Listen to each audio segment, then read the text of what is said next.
Mật đây. Này mật khá là nhiều nhá. Này có biết có để được không? Ô, phấn nhiều quá. Tổ đầu tiên nhá, có 2 tổ ở trên nữa nhá.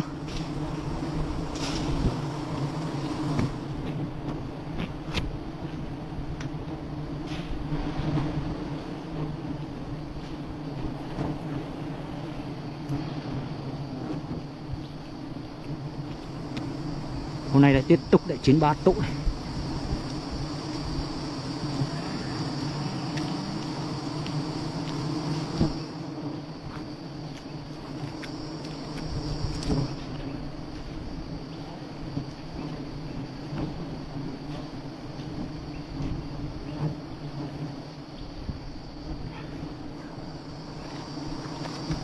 Sao nó tỉnh món tông.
Nhưng mà cái chỗ này có mật ít lắm mà này.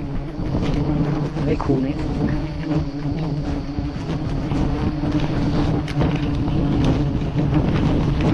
tổ Vinh Nam luôn. Về lắm các bạn. Wow, thật hay nhá.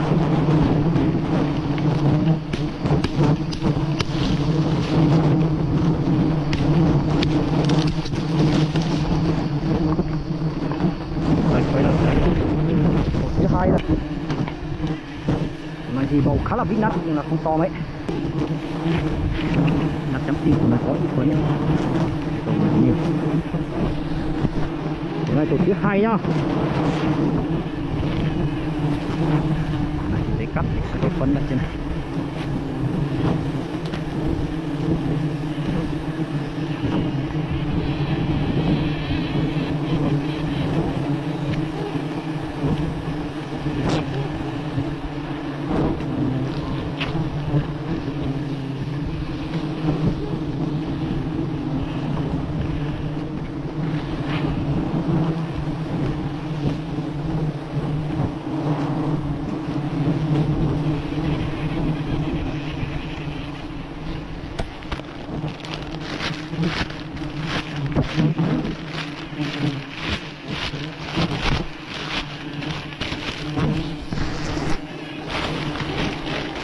Không gặp đâu.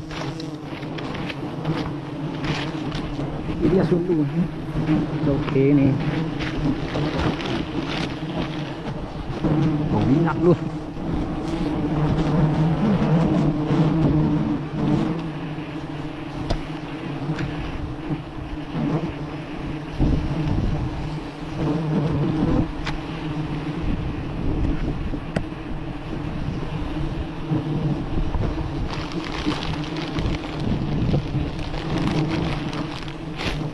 Wow, bầu chi đẹp luôn nhá tụi này á. Nó có mấy con hơi nhiều.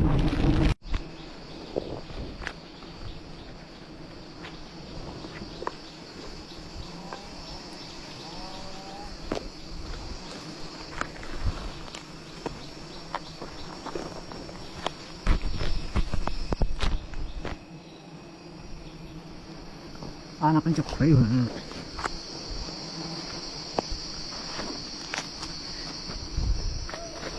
Oh.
Trường cho ăn.